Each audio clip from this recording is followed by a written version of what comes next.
Quiero invitarte, si eres tan amable, amado hermano, hermana, a que abras tu Biblia en la primera carta a los Corintios, capítulo número 15, versículo 35 hasta el versículo número 58. Quiero decirle que si usted o yo somos llamados por el Señor, que tarde que temprano eso tendrá que ocurrir. Y si el día que cerramos los ojos en esta tierra lo hicimos creyendo en el mensaje del Evangelio y permanecimos obedientes a la palabra de Dios, entonces hay una promesa de que un día vamos a resucitar. La Biblia habla de dos tipos de resurrección. La primera resurrección es para aquellos que han alcanzado la salvación en Cristo. Y la segunda resurrección es para aquellos que mueren sin haber sido justificados, redimidos por la sangre de Jesús. Esto es, sin haber alcanzado la salvación y la vida eterna. Aunque cuando anunciamos este mensaje entre las personas, nos puede ocurrir lo mismo que le aconteció al apóstol Pablo, cuando los griegos, que eran hombres estudiosos y amantes de la sabiduría, se burlaron de él. En Hechos 17:32 se muestra ese episodio cuando Pablo expuso acerca de la resurrección corporal de aquellos creyentes en Jesucristo. Incluso de forma amenazante le dijeron: ya queremos oírte hablar nuevamente de estas cosas. Para ellos el mensaje de la cruz era una locura. Ellos estaban siendo impulsados por la razón. Eran gente que amaba escuchar cosas nuevas. Todo lo sensacional era algo que a ellos siempre les despertaba la curiosidad. Las cosas que son novedosas siempre nos van a despertar una sensación agradable, aunque después nos demos cuenta de que hay cosas que no están bien en estas novedades. Hay quienes entonces no creían en la resurrección corporal, aunque la creencia de los griegos era de que el alma era inmortal, pero ellos no creían que el cuerpo pudiera resucitar. En cambio, los judíos tenían una creencia que contrastaba con la de los griegos. Y esta se resume en Eclesiastés 12:7, al decir: y el polvo vuelva a la tierra donde procede, y el espíritu vuelva a Dios, quien lo entregó. Así que, a diferencia de los griegos, los judíos sí creían en la inmortalidad del alma, y también ellos creían que el cuerpo podría tener una vida eterna. Los miembros en la iglesia de los Corintios eran griegos y eran judíos. Entonces ya se imaginará usted lo que está pasando ahí. Hay dos tipos de pensamientos, dos tipos de creencias en una misma iglesia. Y no es extraño entonces que haya una confusión entre los hermanos, porque algunos dicen: bueno, el alma sí es inmortal, pero el cuerpo no va a resucitar. Y por el otro lado, los judíos decían: bueno, sí, las dos cosas van a pasar, tanto el alma como el cuerpo físico habrá de resucitar. Tu cuerpo va a morir, va a ser sepultado, pero también tu cuerpo va a resucitar, porque tú eres alguien que ha alcanzado la salvación. Y ahora vamos a ver lo que Pablo enseña, y ahí vamos a ir al texto del verso 35 al 44. Y lo voy a leer.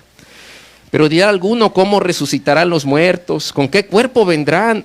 Necio, lo que tú siembras no se vivifica, si no muere antes. Y lo que siembras no es el cuerpo que ha de salir, sino el grano desnudo, ya sea de trigo o de grano. Pero Dios le da el cuerpo como Él quiso, y a cada semilla su propio cuerpo. No toda la carne es la misma carne, sino que una carne es la de los hombres, otra carne la de las bestias, otra la de los peces y otra la de las aves. Y hay cuerpos celestiales y cuerpos terrenales. Pero una es la gloria de los celestiales y la otra de los terrenales. Una es la gloria del sol, otra la gloria de la luna y otra la gloria de las estrellas. Pues una estrella es diferente de otra en gloria. Así también es la resurrección de los muertos. Se siembra en corrupción, se resucita en incorrupción. Se siembra en deshonra, resucitará en gloria. Se siembra en debilidad. Y luego dice el texto, resucitará en poder. Se siembra cuerpo animal, resucitará cuerpo espiritual. Hay cuerpo animal y hay cuerpo espiritual. Es posible que usted se haya preguntado alguna vez cómo es que vamos a resucitar y con qué cuerpo vamos a venir. Bueno, la Biblia dice acerca de Jesús que Él resucitó por el poder del Espíritu Santo y que Él lo hizo en un cuerpo, en su propio cuerpo, pero este cuerpo fue transformado y fue glorificado. En Romanos capítulo 1, verso 4 leemos, y quedó demostrado que era el Hijo de Dios cuando fue resucitado de los muertos mediante el poder del Espíritu Santo. Él es Jesucristo nuestro Salvador, es la Nueva Traducción Viviente. Y Lucas 24:39 señala, mirad mis manos y mis pies, que yo mismo soy, palpad y ved, porque un espíritu no tiene carne ni huesos, como veis que yo tengo. De esa misma manera, el creyente va a resucitar por el poder de Dios y lo hará en un cuerpo físico. En esencia, será nuestro cuerpo, pero este cuerpo habrá de sufrir una glorificación, será transformado. El cuerpo de nosotros habrá de pasar por este proceso maravilloso y esta es una obra del poder de Dios en nuestra vida. Así que en cierto sentido hay una relación con el cuerpo que tenemos aquí ahora físicamente, pero será diferente en el sentido en que el Señor nos habrá de transformar. Pablo utiliza entonces una figura y dice que de la misma manera en que una semilla se va a sembrar, pero lo que se va a producir, lo que se va a cosechar después, esto es una planta, es diferente. De la misma manera, nuestro cuerpo en esencia será siendo el mismo, pero nuestro cuerpo habrá de recibir un cambio, será transformado en el Señor. Lo que se siembra no va a cobrar vida, al menos que eso que se siembra pueda morir. En palabras de Jesús, Él lo dijo de esta manera en Juan capítulo 12, verso 24. De cierto os digo que si el grano de trigo no cae en la tierra y muere, queda solo, pero si muere, lleva mucho fruto.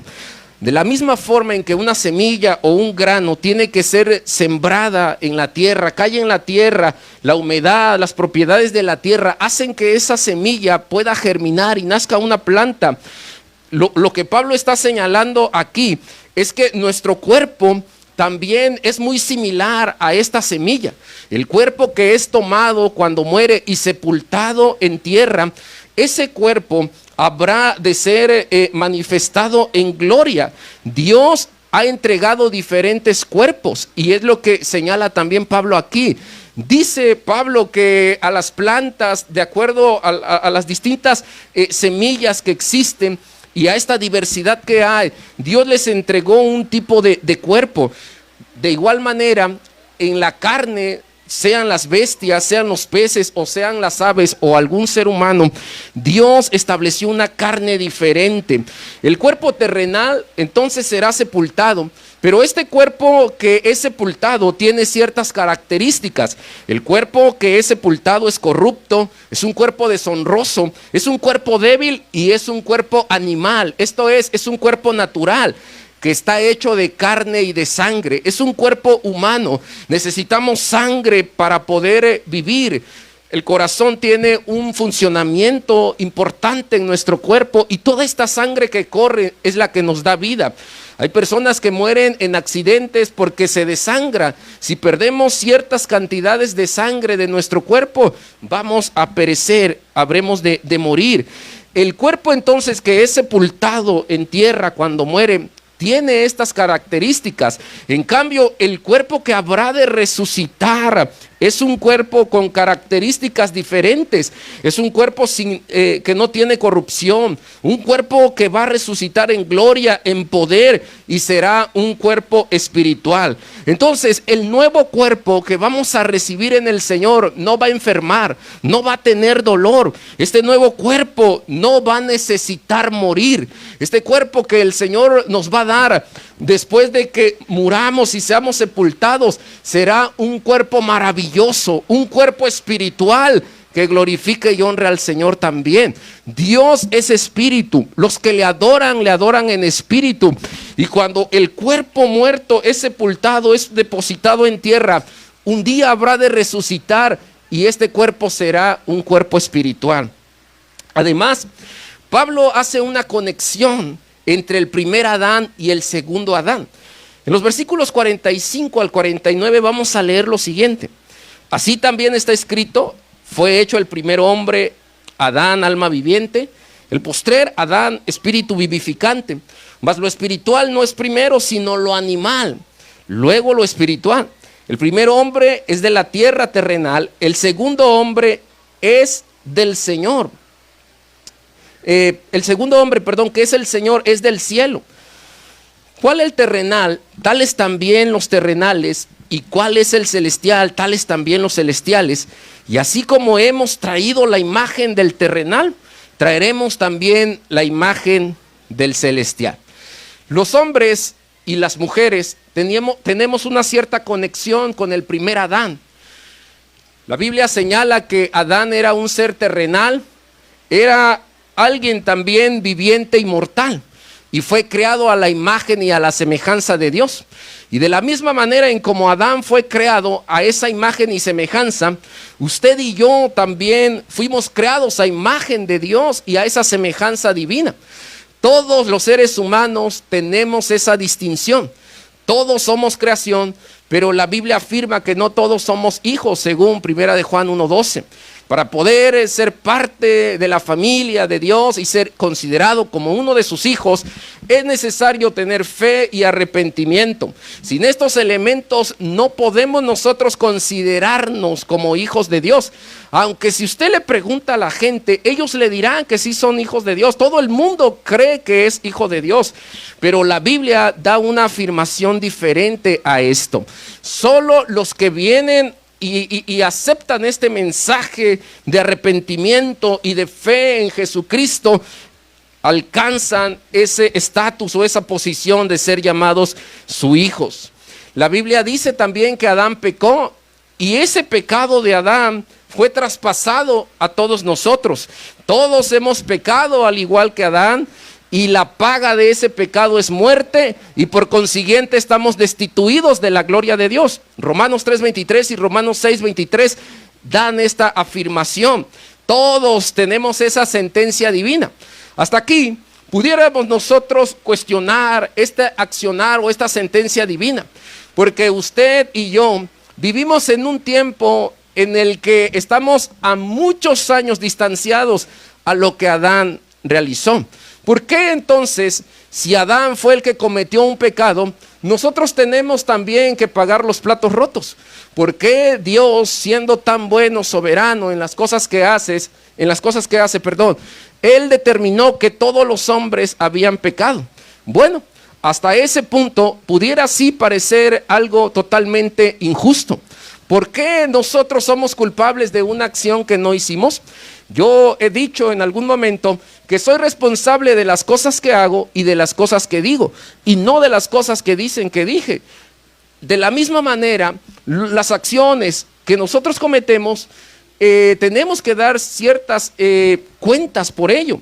No podemos ir por la vida siendo irresponsables de nuestros actos, sino que tenemos que con valentía y tenemos también que con carácter enfrentar las consecuencias de nuestros actos.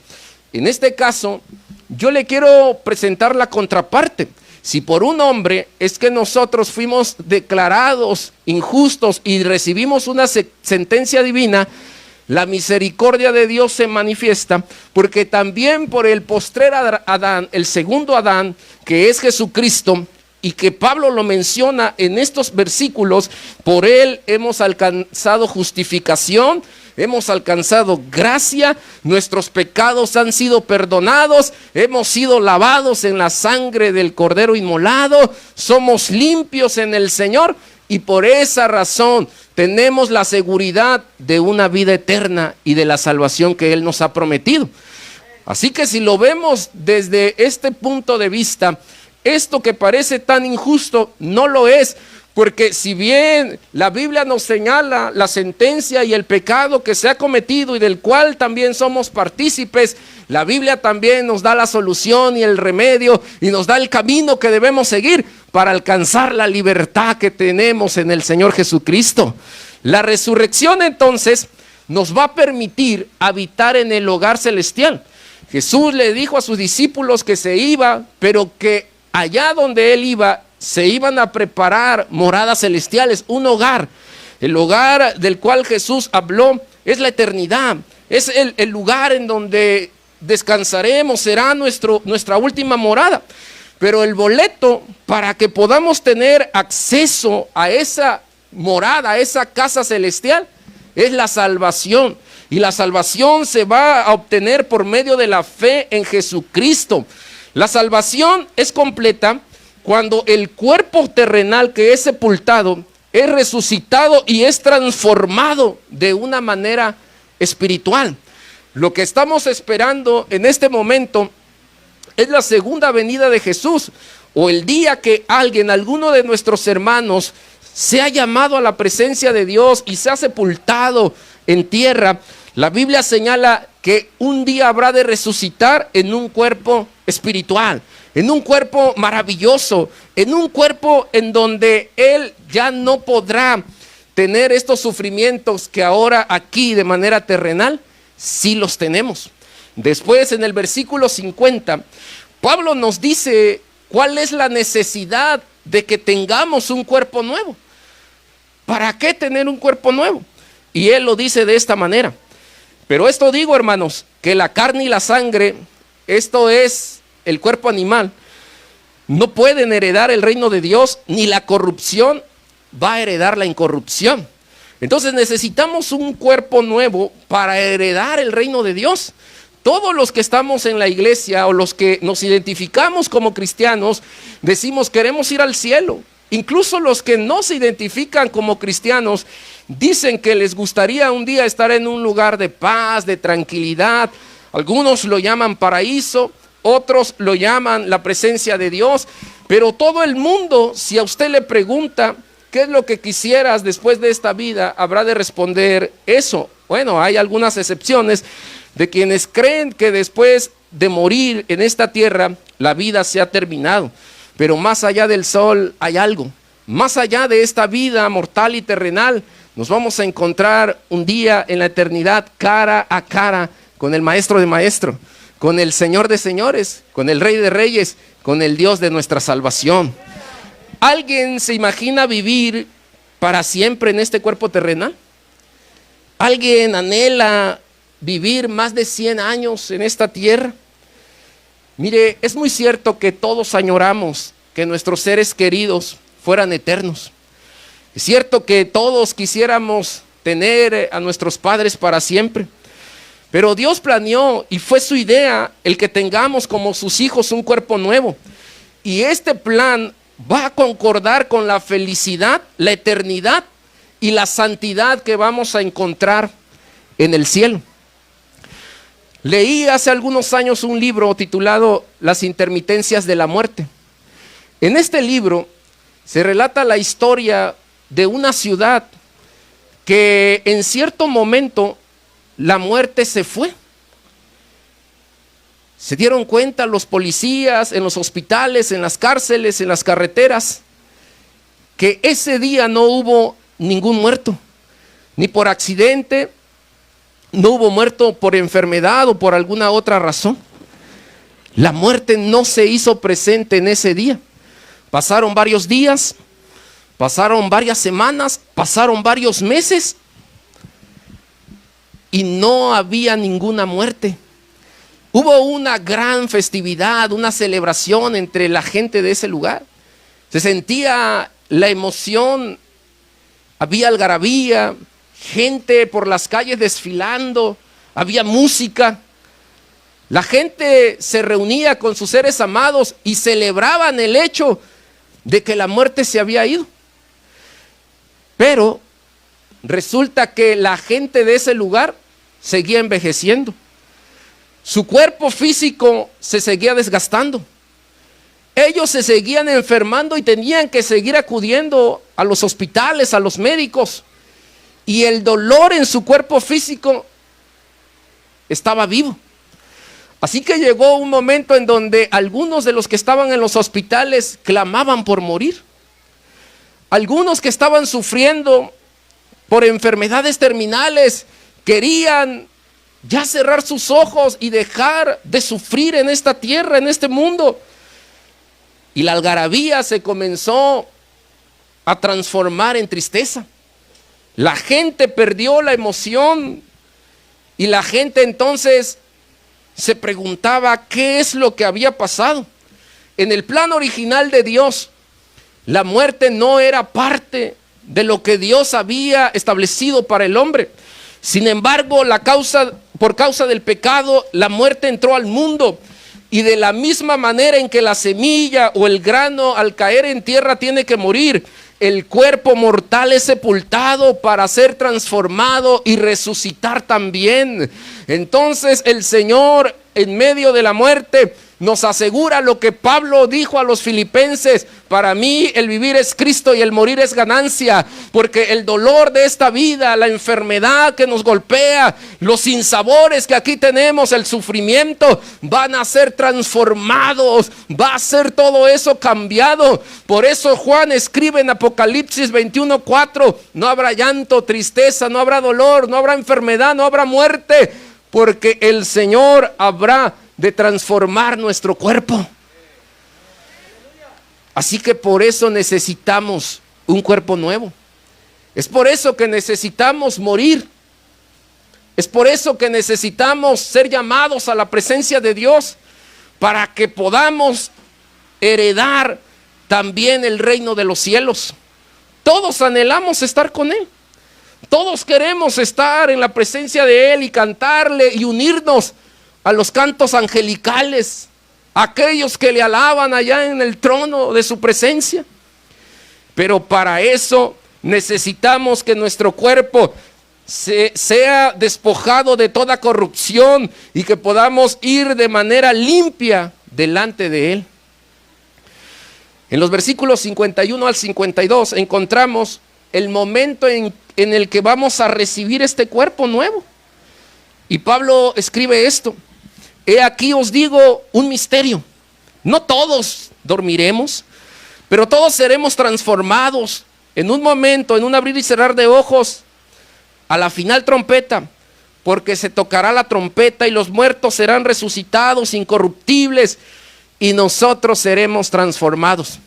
Si usted ha notado, Pablo habla y una vez acerca de la incorrupción y de la corrupción y acerca de la transformación que vamos a recibir. Para algunos este no es un evento escatológico, pero para nosotros sí lo es. Creemos convencidamente que Pablo está dando en este apartado una referencia al arrebatamiento de la iglesia. Este evento será en un abrir y cerrar de ojos.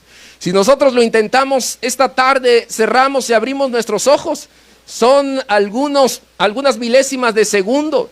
Ni siquiera alcanzamos una gran cantidad de tiempo al abrir y cerrar nuestros ojos.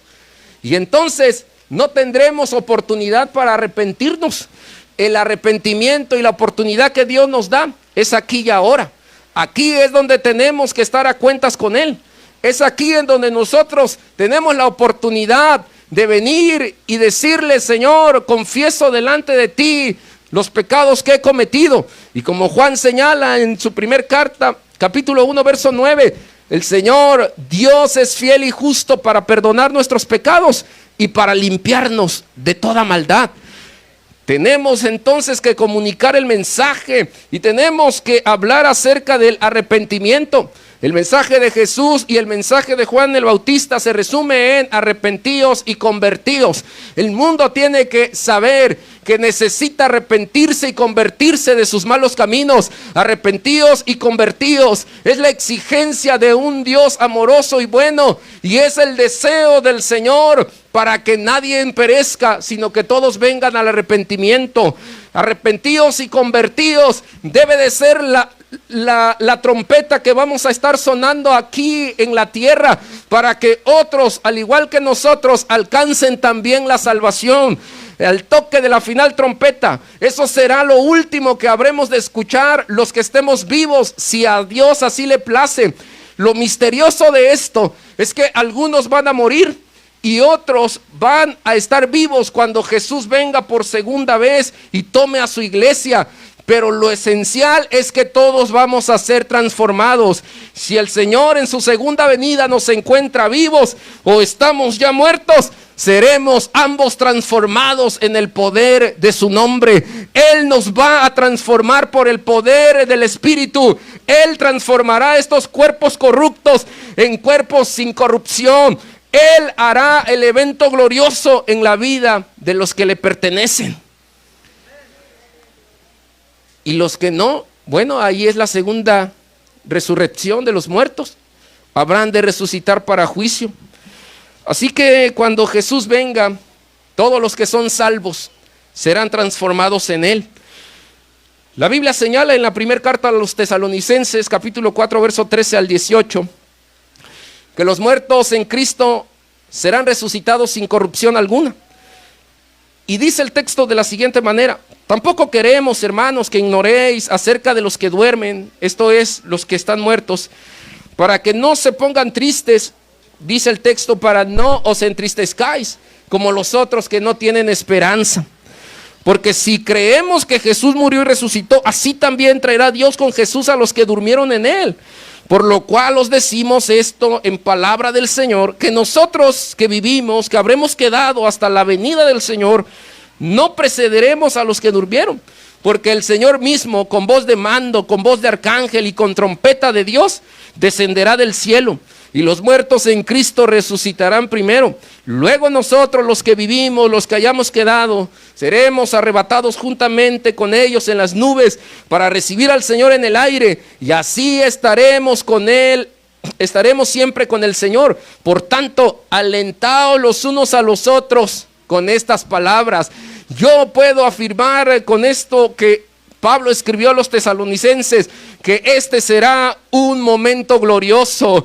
Cuán glorioso será aquel día en donde el Señor nos llame y seamos levantados, y la obra final de la salvación, la última etapa de la salvación, o la última parte, que es la glorificación del cuerpo en el poder del Espíritu Santo, sea contemplada. Cuán aliento nos da el saber esta noticia, que aquellos que son parte del pueblo de Dios van a recibir esta maravillosa manifestación de su mano. Cuán aliento nos da saber lo que Dios va a hacer en la vida de su pueblo. Seremos transformados en Él, hermanos. Así que esto es el misterio de lo cual Pablo habla, que unos vivirán y otros estarán muertos, pero todos serán transformados por igual. Y ese será el momento en donde el cuerpo, que ahora es mortal, va a ser transformado en un cuerpo espiritual. Es en ese momento en donde la enfermedad y la muerte se habrán de ir. Y eso Pablo lo va a señalar acá en los versículos 53 al 56. Y esta es la victoria final de Cristo sobre la muerte. Dice este pasaje de esta manera: porque es necesario que esto que es corruptible se vista de incorrupción. Eso es tu cuerpo y mi cuerpo. Y esto mortal, tu cuerpo y el mío, se vista de inmortalidad.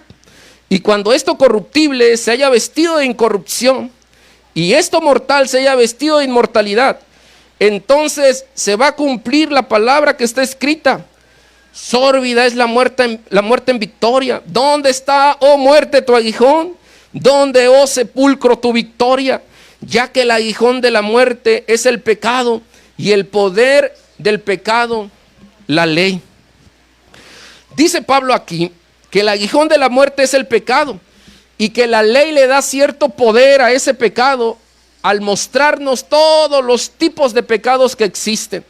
La ley señala de qué manera podemos nosotros pecar. Pablo, al hablar de la libertad en Cristo en Gálatas 5, menciona también la contraparte de los que viven en la carne. Los que están en borracheras, los que viven en pleitos, en celos, en contiendas, en divisiones, en ira. No muy lejano a eso, la iglesia de los Corintios también vivía de una manera desenfrenada. Había inmoralidad sexual, 1 Corintios 5. Había división. 1 Corintios 1, 2, 3 nos va mostrando estos problemas. Había también en la iglesia de Corintios desorden. En la iglesia de los Corintios había una serie de conflictos que eran potencialmente destructivos y peligrosos para la iglesia, para la comunión y para la existencia, o para que la iglesia permaneciera viva y en una dinámica del Espíritu Santo. Entonces Pablo señala que hay un catálogo enorme de posibilidades o de pecados que pudiéramos cometer con este cuerpo que se va a ensuciar, que se va a contaminar.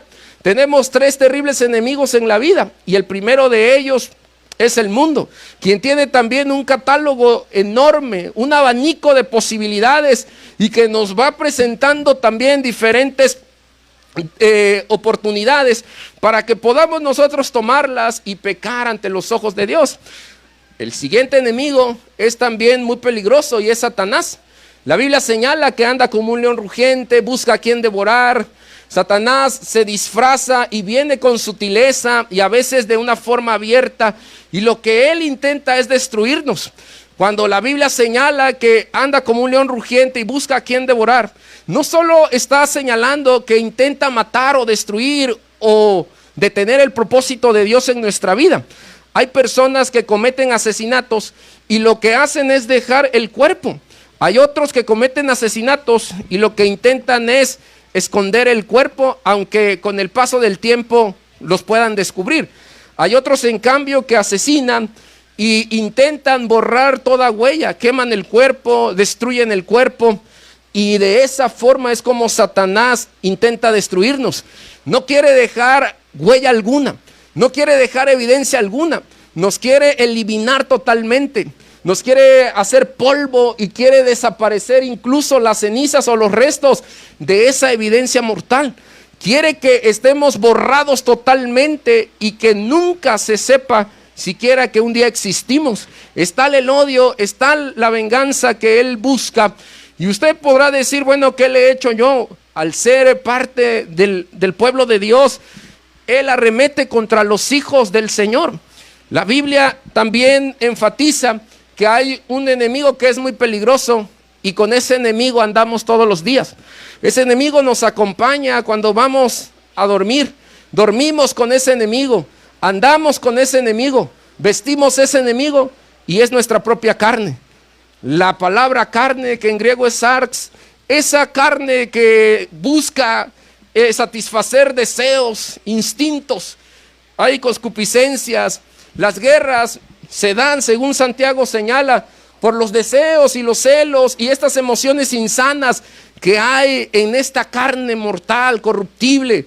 Cuando vamos a algún lugar y vemos que hay una injusticia, un acto que desaprobamos, quisiéramos actuar en nuestra carne. ¿Cuántas veces hemos tenido que guardar silencio? ¿Cuántas veces también nos hemos tenido que controlar para no hacer algo en contra de una persona? Incluso hay quienes llevan todo esto al extremo y dicen, lo bueno que ahora soy cristiano, porque si me hubieran conocido en el pasado, si supieran quién era yo antes de venir al Señor, pero lo bueno que ahora le pertenezco a Cristo. Esta carne es un enemigo. Esta carne te va a decir, es domingo, hace frío, quédate, ¿para qué vas a la iglesia? Esta carne te va a incitar y te va a decir, no hay necesidad de que tú busques a Dios en la comunión con los hermanos. Tú lo puedes hacer, tú puedes orar, aun cuando la enseñanza bíblica es que podamos estar unidos, alabando y glorificando el nombre de Dios. Cuando la instrucción es y el mandato, nadie deje de congregarse. Esta carne nos va a impulsar a hacer actos, acciones que van a estar desaprobadas por Dios. Esta carne nos va a llevar a producir un enojo. Y cuidado, porque el enojo puede producir ansiedad, depresión. E incluso, así como Caín se llenó de enojo, Caín, por ese enojo mal enfocado, mal encauzado, terminó matando a su propio hermano Abel y después se deprimió. Su semblante estaba muy cabizbajo y fue el enojo, fue esa emoción. Hay celos en nosotros, hay envidias. Esta carne es peligrosa y tenemos entonces que someter la carne. Pablo dice que aquellos que alimentan la carne van a cosechar muerte. Habrá corrupción si alimentamos la carne, pero si alimentamos el Espíritu y vivimos conforme al Espíritu, vamos a obtener vida en el Señor. Es el Espíritu el que nos va a vivificar, es el Espíritu bendecido por el Espíritu de Dios el que nos va a llenar de todo lo necesario y de la capacidad que requerimos para que no hagamos cosas que no agradan a Dios. Pablo entonces dice en este apartado, lo señala en el versículo que leíamos, que el aguijón de la muerte es el pecado. No sé si alguna vez ha tenido la amarga experiencia de ser picado por una abeja. Hay personas que paran en el hospital porque son sensibles y se intoxican, son alérgicos al piquete de una abeja. Hay otro animal también que es peligroso, es potencialmente mortal y es el alacrán. Lo dije la otra ocasión, nunca me ha picado un alacrán y espero que nunca me pique. Pero me han contado qué es lo que se siente con el piquete de un alacrán. He visto también a otros padecer por el piquete de un alacrán. Y entonces esto es mortal, esto puede ser muy peligroso, sobre todo si hay antecedentes de algún tipo de enfermedad. Es terrible. A mí me han picado abejas y en cierta ocasión me picaron 8 abejas en un día.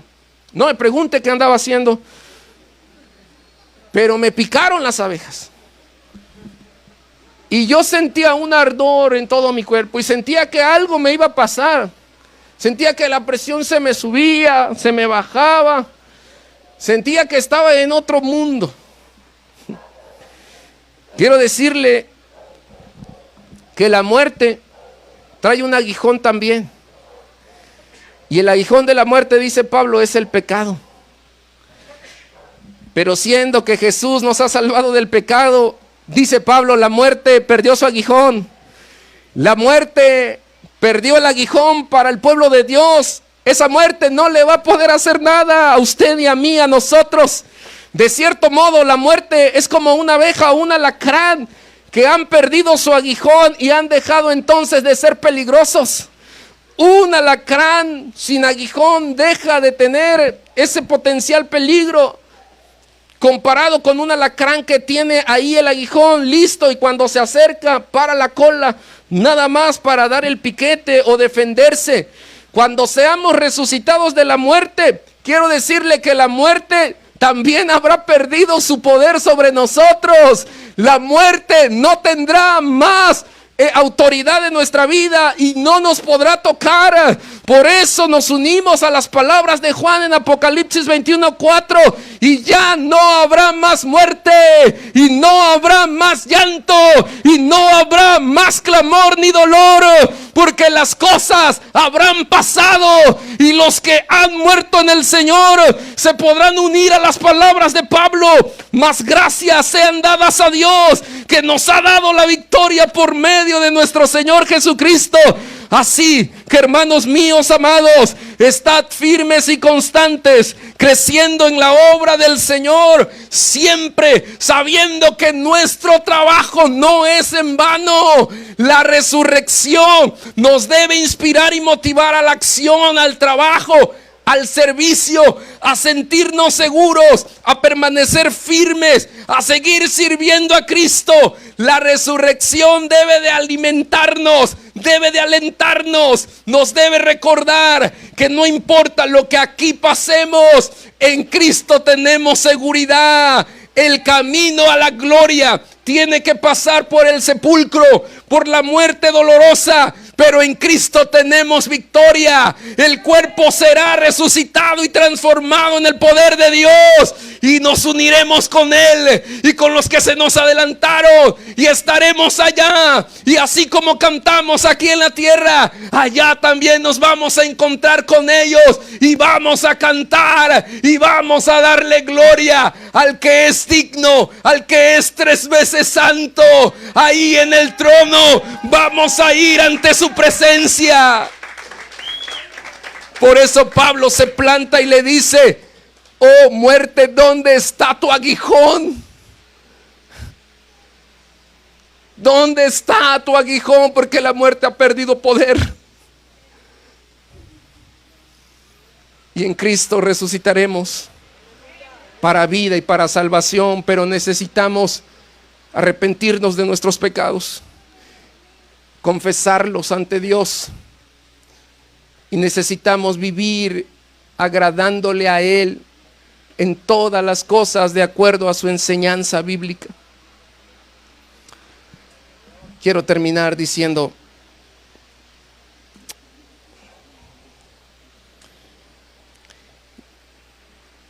que ojalá todos fuéramos eternos.